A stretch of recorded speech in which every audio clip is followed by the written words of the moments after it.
Okay. I just switched to my laptop. Oh, that was crazy. Yeah, so here I am. Hopefully this will work. I'm checking it out. I haven't ever used this format. Yeah, okay, and it's interesting. So it's not mirroring me. See, I'm not used to this, so I better all right. In other words, that's so creepy. Hey, you guys know what I'm talking about where the mirror doesn't mirror you in the camera? I'm sure there's a setting where I can change that so that it's okay. Well, I'm not going to fuss with this. Enough. Enough. Can you guys hear me? It looks like there's someone here. At least one person has found me again. Yeah. Okay. Let's see. Can we get, whoops. No. Okay. I know this is just thrilling video, isn't it? While I try to figure out how everything works. So I am, Elise, hello. You found me.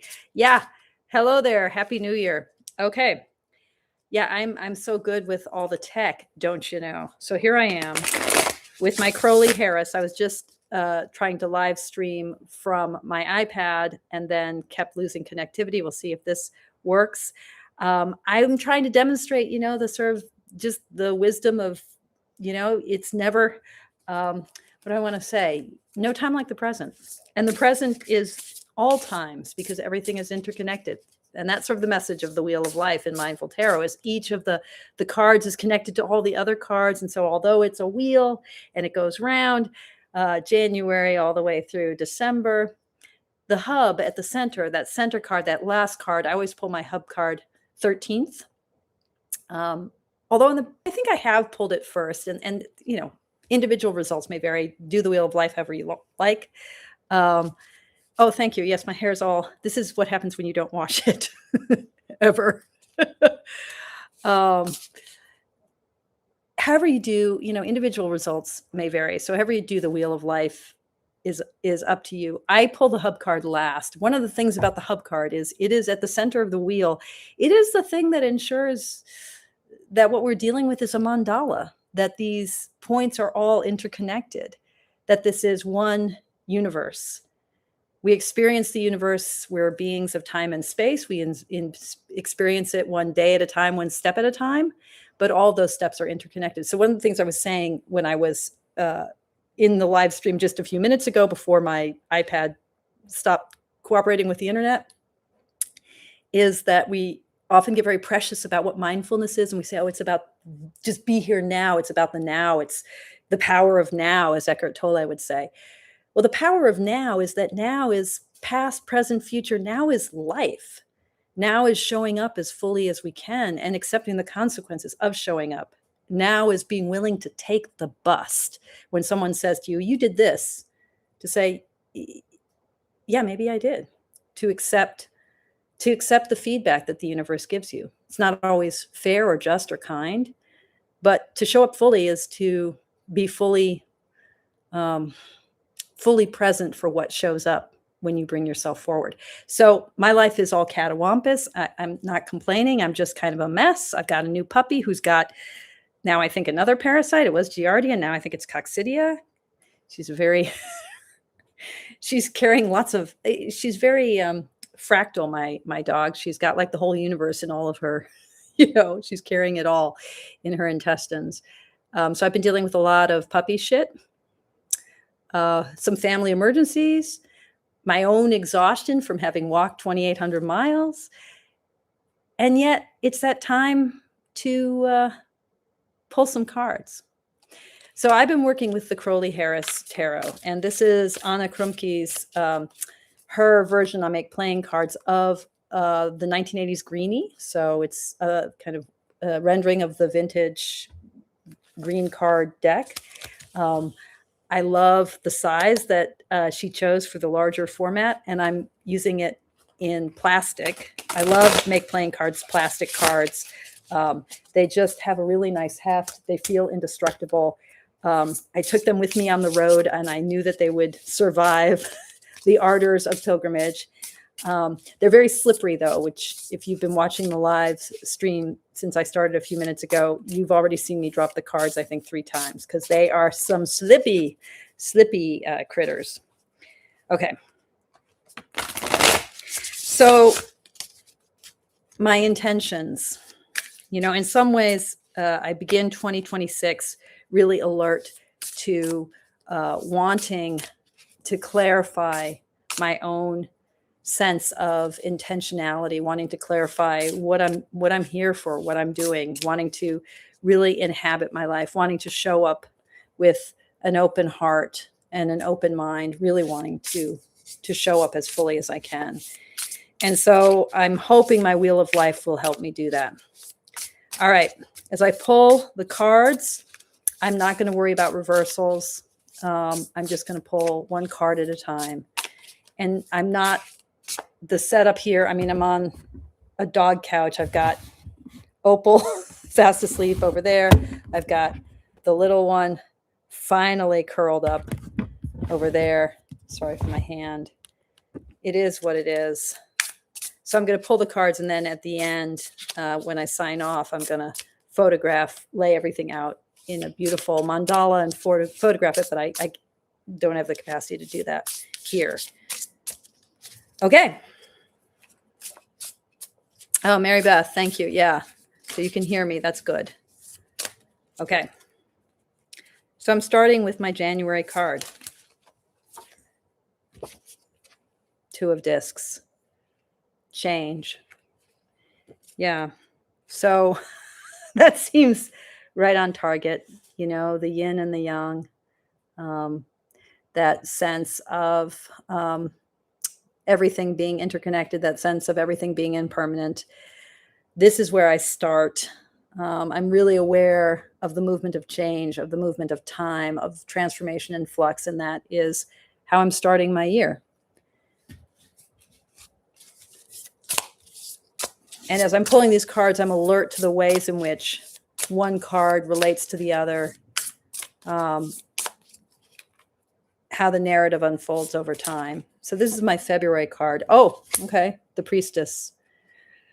Yeah. So, in the face of change, and this is my swordsy nature, wanting to understand, wanting to penetrate, wanting to clarify. I'm wanting to clarify who I am and what I'm all about.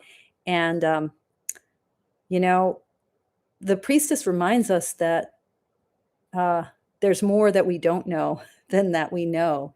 And to find a way to live in the luminosity of unknowing. She's the alter figure, the alternate figure to the magus or the magician. Where the magus or magician is about the light and clarifying and aligning and creating. She's prajna. She's the darkness of wisdom that just sits in unknowing and finds the luminosity there.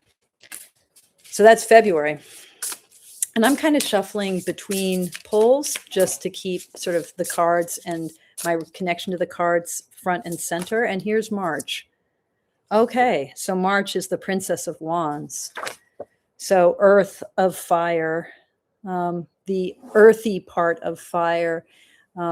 So to me, this is about, I'm going to have to understand her more. Sorry, I just dropped her. She's slippery. But how does that fiery impulse, that creative spark, how does it where is it grounded? Where does it touch down? And, she's really holding the tiger by the tail. So there's this movement toward ascendance and activity of fire and a kind of struggle to nonetheless find the earth component of it, find the fuel so that we don't burn out.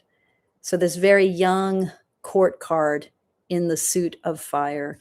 Fire I identify with so strongly of the elements, my own fiery impulses. So how do I get the Princess of Fire, the Page of Fire? How do I find that more settled, more earthbound place? April, another court card, Princess of Cups. So the earthy part of water. Sanique Tarot, are you saying the Princess of Wands is your favorite card? Yeah. Well, I'm getting a lot of earth energy here. So there is already, I'm feeling this invitation in the midst of change, in the midst of a year of unknowing, that priestess that came in February, this invitation to inhabit the earth aspects of the quartz. So to find my elemental connection with the energies of my life at that earth level. And so here's earth of water.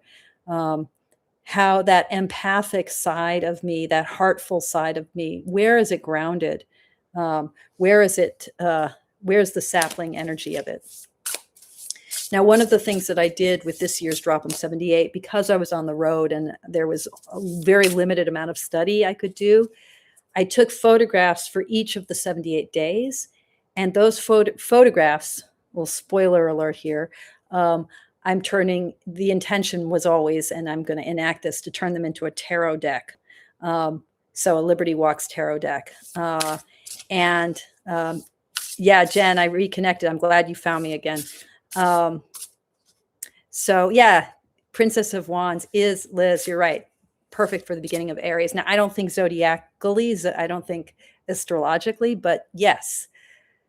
Okay, so I created this tarot deck with my images for the Drop 'em 78 based on Liberty Walks. And part of what I'm going to be doing as the year comes along, besides producing that deck and making it available for anyone who wants to buy it, along with the guidebook, is thinking about the pilgrimage through the lens of my wheel of life. So how do I wheel the pilgrimage's energy forward into 2026? Okay, so we have January, February, March, April, May. Whoa, the levels. So this is, alchemical. This is one of the two most alchemical cards in the Crowley-Harris deck. The other one is art, or what we know as temperance, and it is about that union of opposites. So for me, the Lovers is so much about becoming whole. Like, how do we pull together the fragments of a self? How do we reckon with our own dualistic and divided lives, hearts, energies?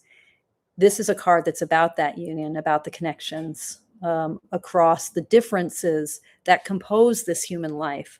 So in May, I've got like this princess energy, this earthy fire, earthy water energy with the Princess of Wands and the Princess of Cups, and then something about integration happening in May. These are all very actually powerful cards. Other than the Two of Discs, the Two of Pentacles, I haven't had any pips. So June is my birth month. I'm Cancer Gemini cusp, born just right after the solstice. Here's my June card. Oh, again, another heavy hitting card. So this is the Aeon. This is the Crowley-Harris version of one of my favorite cards, Judgment, the card about awakening, about answering the call, about feeling called, about that possibility of really hearkening to that which is most authentic. So my birth month, the Aeon. So what is being born anew? The goddess Nut in the sky here in this this Crowley-Harris version of Aeon, and the kind of emergence of the new Aeon, the new age, the age of Horus. What is being born? There's something that is going to be born new in my birth card, my birth year, my birth month. There we go. July. Now, July is historically my Tower month. It's a month that I'm always kind of like, it's the turning month of the year, the pivot month. And it just historically bad shit happens in July. And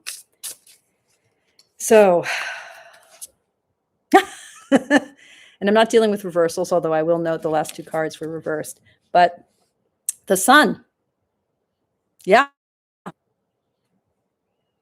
Okay. That's so maybe something new is born and then it enters into the light. You know, what is refreshed and renewed and restored? What has come home? What has been clarified? So it's looking to me like the first half of the year. And remember, in the wheel of life, I am thinking about time as moving and rolling and being linear, step by step, card by card, month by month, moment by moment. But I'm also seeing the movement and that two of discs that is, you know, the Crowley Harris card par excellence of movement, the ceaseless movement of life, the ceaseless interdependent interchanging exchanging yin yanging of life. um, the wheel of life, as opposed to a year ahead spread, which is sort of saying, okay, what's going to happen in July? The wheel of life is showing me the movement that is true at any moment, that mandala, everything's interconnected. um, but it's also showing me how those interconnected parts relate to one another. Once I see that kind of movement as well as the whole, then I can sort of think, where do I want to lean in? Where do I want to push? Like, this is what I talk about in Mindful Tarot parlance, in terms of the wobble, like the way that uh, life is kind of in movement and in motion.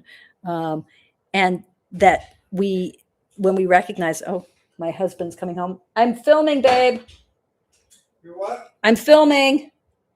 I'm live on YouTube. Yes, you can come in, but I'm live on YouTube. This is life. Okay. Anyway, I don't remember where I was. Ezra burst in. Something maybe illuminated, Sneak Tarot says about the sun card, but it's also, Ezra. Ezra illuminates.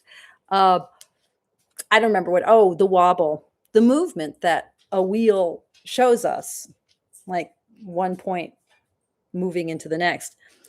Once we realize that movement, we can also sort of see what happens when we align with it and when we push here, hold off there, in order for that which is being born to be born, and in order for us to make peace with that which is here, and in order for us to reckon with how we're showing up moment by moment. Okay, sun card in July. August. Oh, okay. So now we have, this is an interesting cup and an interesting card. And so this is only the second pip card that I've drawn thus far. It's the Five of Cups, which is the keyword in the Crowley Harris's disappointment. And there is something about, what happens in the wake of enlightenment or of clarifying. How do we hold that? So it's going to be really interesting to explore. One of my intentions this year with my Wheel of Life is each month to kind of model how we can work with the Wheel of Life month by month. And I've done that in the past by talking about readings with our hub card, that card at the center. Sometimes people refer to that as the theme card or the card of the year, but it's the 13th card that we pull. It's the card at the very center of the wheel. So thinking about the hub card, thinking about our monthly cards, doing readings with the hub card and the card of the month, or the card next to the card of the month. So a rim month spread where we think about, how does June and July, those two cards, how do they relate? Doing a rim month reading where I might think about the sun and the Five of Cups and read them together. But what I'm going to do this year is actually model the ways in which the card of the month can become a deep teaching for us. So to spend a month really exploring each of the 12 cards in the wheel one at a time. So we'll see how that works. There's the Hellion stirs her head just in time. Whoops. We have a jumper there as Thea jumps. Oh, it's lust. Okay, this is strength, which is in the 11th position in the Crowley Harris deck, called lust, and is very much about what it means to fully give ourselves to the strength of pleasure, the strength of the body, of our embodied existence. What does it mean to fully live our lives? Now, this was this card that when I bought my first tarot deck, which was a greenie back in the 80s, a Crowley Harris greenie, this card, oh, I was like 19, and this is like too much card for me. I'm like, oh! It was like, I'm just learning about these parts of my body. It was too much, and it freaked me out. And Crowley freaked me out. And I ended up, some of you have heard this story many times, I ended up burning my tarot deck, my very first tarot deck, Crowley Harris greenie, burnt it in the fireplace, which I don't think was a working fireplace, actually. That was part of the problem, in my studio apartment in Berkeley, California. The plastic on the cards bubbled and popped, and noxious fumes filled the apartment. And that freaked me out too. It didn't turn me away from tarot, but it did turn me away from the Crowley Harris deck for a long time. And that was the card. It was lust. Okay. I think now, as a crone, I'm not afraid of the lust card anymore. Oh, too much card for me. Yes. Yes. I've often thought about that moment as like, like someone gives me the keys to a car and it's like a Maserati. Like, I'm not going to drive this one. No, but I think I can drive it now. Well, we'll see. Okay. September. Was I September? January, February, March, April, May, June, July, August, September, October. Oh, okay. So this is my third pip card, and it's a card that I know the energy of well, the Ace of Swords. Yeah. So how do I clarify, that energy that gets unleashed with lust? And now the sword of mind, the sword of thought, the air that moves through all things, that cuts through, that embraces, that encapsulates, the air of mind. It both holds space. If you think about the swords in the Marseille tarot deck, they're scimitars and they're broadswords. And that's the thing that to me is such a brilliant iconography. The swords, the suit of mind, the suit of air, it both, like those scimitars, it both comprehends, encapsulates, and pierces through. That's what mind can do. We can like analyze, but then we can also comprehend. And in fact, our mind does both. The air pries through the nooks and crannies of the world and also holds things in space. So that Ace of Swords, the power of the mind. Now, in the context of that powerful 11th arcanum of lust. Okay, October, November. Election month, but many other things as well. And I'm finding myself like second guessing my card pull. So just don't think it. Don't overthink it. Just pull. Okay, another major arcana. I love this. I love this version of the world, the universe. Yeah. So, the Crowley Harris really draws attention to spirals. So the end is not the end. It's an end on the way to a beginning. But what is this completion and fullness? So how is November? Where is culmination and fullness coming for me toward the end of the year? What has the sword of mind clarified? And now how do I bring it to completion, conclusion, but a conclusion that's not a conclusion? And then December. Oh, okay. Here she is. Wow. So I've had 3 princesses. So the earth element of the quartz in all but discs. So this is very Esther, like that I'd be low on pentacles, but I start with a pentacle. I started with the 2 of discs. My earth element is like my most subdued element. I'm all in my head or my heart or in my will. And here I'm ending with the Princess of Swords. I love this card, even though in many ways this is is this true? Well, the Princess of Swords and the Queen of Swords, well, maybe all of the court cards in the Court of Swords, they're slightly problematic cards. She's pretty hypervigilant, this one, but she's also fearless. And that fearlessness is tied to her embodiment. So, yeah, Princess of Swords is how I end out the year in December. And now I'm going to pull my hub card. So the hub card is the card that helps me read the whole of the, I was about to say the whole of the sutra. It is a sutra. It is like a sacred scripture, these wheels of life. It's what helps me see the wheel as a whole. And it's going to help me stay anchored for the whole of the year. The whole of the wheel of the whole. And it's the Ace of Wands.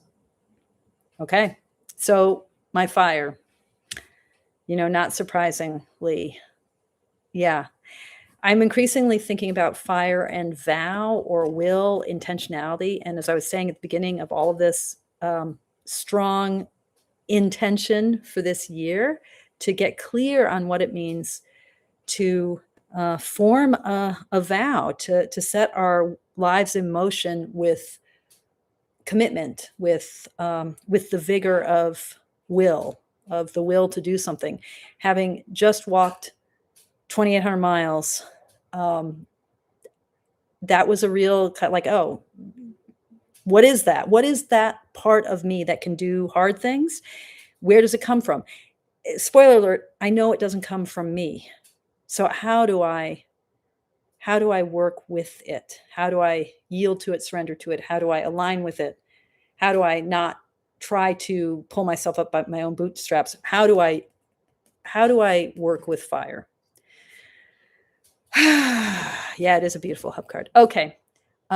Thank you guys for putting up with my wonky live chat, and for those of you who were there at the very first chat, like Liz, for instance, Sonique, Tara, for putting up with the tech issues.